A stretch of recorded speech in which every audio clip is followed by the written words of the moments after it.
Hey guys, Drifter here. Welcome to Ghost in Depth. In today's episode, we'll be covering the Ripper. It's not a submachine gun or an assault rifle, it is both. It is a true hybrid weapon that allows you to swap back and forth between SMG and AR modes. It's part of the new DLC for Season Pass holders. You can't use this weapon unless you got the Season Pass, but there's a lot of questions about it. Is it good, bad, what's the difference between the modes, and most importantly, is it overpowered? I'm going to be addressing all of those concerns today in today's in-depth episode. And one thing I'd like to say in the beginning is that unfortunately my number one stat guy, the number one stat guy in the world who picks apart the PC code, Marvel4, has gone a little bit AWOL, and I haven't seen any sort of raw stats from him. So everything I'm giving you today is hand tested from the Xbox One version of the game.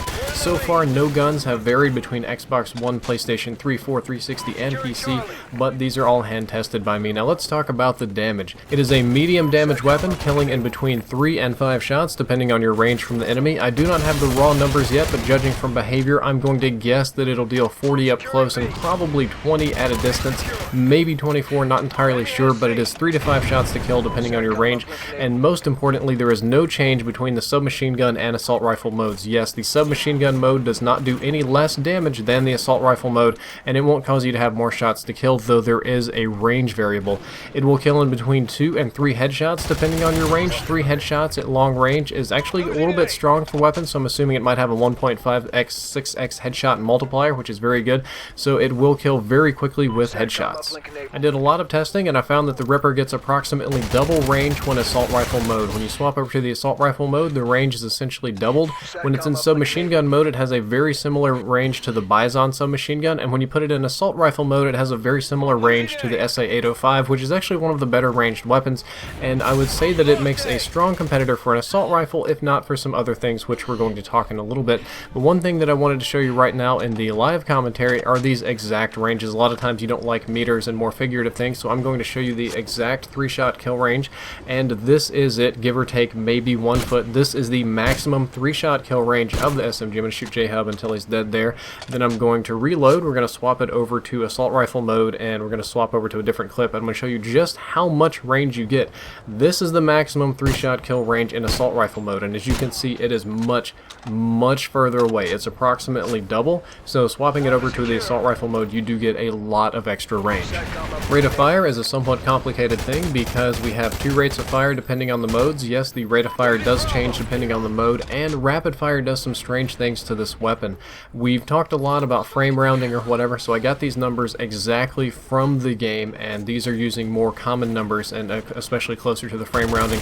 The submachine gun rate of fire is 900 RPM. This isn't a theoretical RPM, this is the actual rate of fire on the console. It probably shoots at the 937 and rounds down, but that's very fast for submachine guns. That's right up there at top tier. Assault rifle rate of fire is 600 RPM, which is slow for assault rifles. That's down toward the bottom end of assault rifles.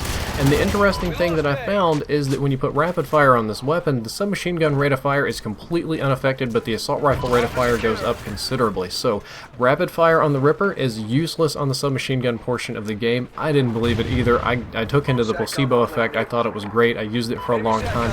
Totally not true. However, the assault rifle gets a very decent buff, so do remember that the rapid fire is only for the assault rifle portion of the weapon, and my understanding is that it was designed that way on purpose to keep the submachine gun portion from becoming overpowered.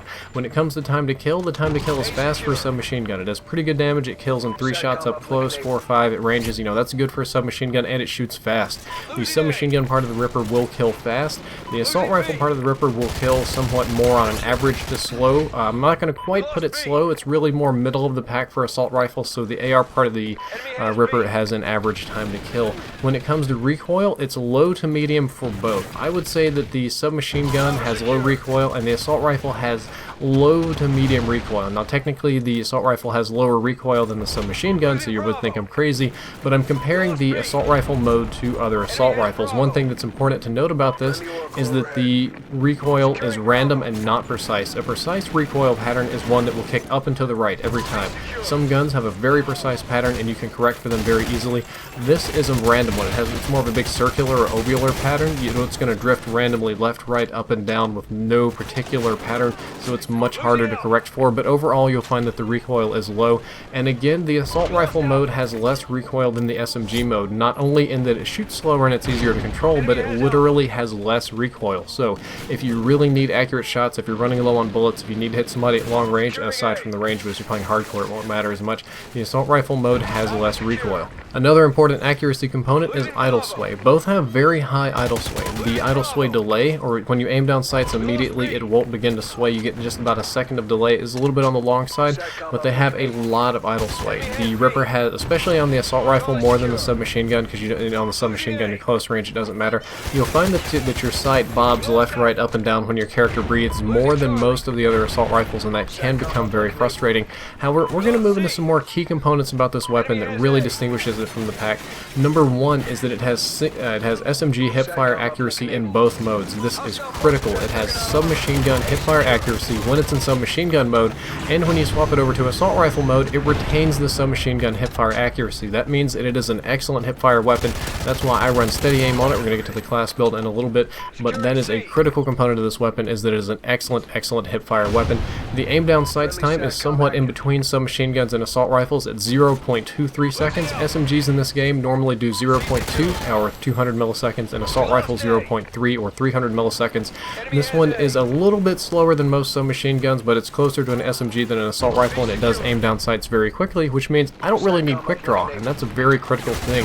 The reload time is unfortunately kind of slow. An empty reload is 3 seconds, which is very slow for an assault rifle. That's something more like a marksman rifle, and the cancel time is 1.8 seconds. Again, very slow. That's why I run sleight of hand pretty frequently, or I have it in the specialist perks that we'll talk about later.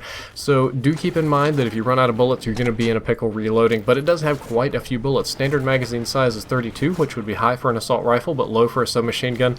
Extended mags goes all the way up to 48, one of my favorite attachments on this weapon. Very good, and you're probably not going to run out of bullets too often unless you just go rapid fire and hose people in their faces, but again, rapid fire only affects the assault rifle mode. Judging optics is one of the few subjective parts of the in-depth episodes. I'm going to say that it has good iron sights. The iron sights on the SMG mode are very strong, they're easy to use. The black bar does stick up a little bit, and if I shoot at people at long range, sometimes I have trouble tracking the target, but generally speaking, it's not a problem, and when I use it in SMG ranges, not at all. The assault rifle has okay-ish optics. The optical attachment, when you flip it up, it's good, it's easy to use, but it is a little bit blurry. It's not as good as a red or a blue dot sight at long ranges, but I can definitely make do with it no problem. Penetration is low. It seems low. This is very difficult to test. I believe it has submachine gun level wall penetration, which means wall bangs are no good. An important feature is that the swap time is instant. The very instant you click on the right thumbstick, or I'm not sure what the PC button is, it will immediately swap to the other mode. That means if you're in assault rifle mode and you need to burst the speed, the second you click that button, even if the sights aren't done transitioning, it will spray very fast. And the same thing on SMG mode. If you need to break your sights open for assault rifle, the second you click the button, it's already in assault rifle mode, and the optics transition is just something for visual effect. This is another critical component. It has SMG movement speed and sidestep and ADS speed. So it moves fast. SMGs move at 100%. This one moves at 100%. It has the SMG sidestepping and aim down sights walking that you can do. So in this game and most of the other Call of Duty games, you can sidestep pretty fast and aim down sight move pretty fast with submachine guns, whereas assault rifles you really can't. You run kind of slow, they lock you in place, that sort of thing. And this one has no penalties for that whatsoever. So that's a very big benefit to this weapon. It allows you to be very highly mobile. And the question you want to ask is now, is the Ripper OP? Is this weapon overpowered?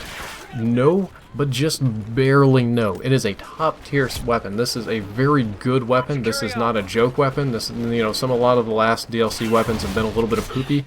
This one is not so. This is a top tier weapon. This is a top 3, top 5, maybe even a top 2 weapon. Is it massively crazy overpowered? Not by my definition, but don't make the mistake that it is not a strong weapon. My best class for the Ripper is somewhat unusual, especially for my class builds, because I don't need quick draw or stalker for this gun to be good. I run the 3 attachments attachments perk, so I get grip, extended mags, and suppressor. A lot of people do like the rapid fire, but since that doesn't affect the SMG part of it, I don't use it. If you don't like the suppressor, you can trade out for muzzle brake. That works fine too. Ready up and steady aim go together like peanut butter and jelly. Steady aim is excellent on this weapon because you can hip fire from both modes very effectively. I use focus and fully loaded or scavenger, just kind of depending on what I want. My next perk is akimbo pistols, and then I run my item, and then I run a lot of specialist perks. My akimbo pistols is usually like akimbo silencer, akimbo muzzle brake, or whatever, and I get the rest of the perks I need with specialist. I get my off the grid, sleight of hand, agility, lightweight. All of those are good perks with this, and I like to pick up the rest with specialist, and that is my class recommendation. And again, the Ripper is a very good weapon, not overpowered, but just barely not overpowered and quite strong. That's all for this in-depth episode. I hope that you enjoyed it, and I hope that you learned something useful. If you did, don't forget to like, favorite, and subscribe, or check out my sponsors down in the description. Elgato, Scuff, Gamma, all that sort of stuff. Oh, Brass Monkey apps. I have my own app now. And the previous episode was on the MTS-255. You can click that box on the left. It'll open a new window. Or you can click the box on the right and check out the Field Orders episode. As always, if you enjoyed, don't forget to like, favorite, and subscribe. Drifter out.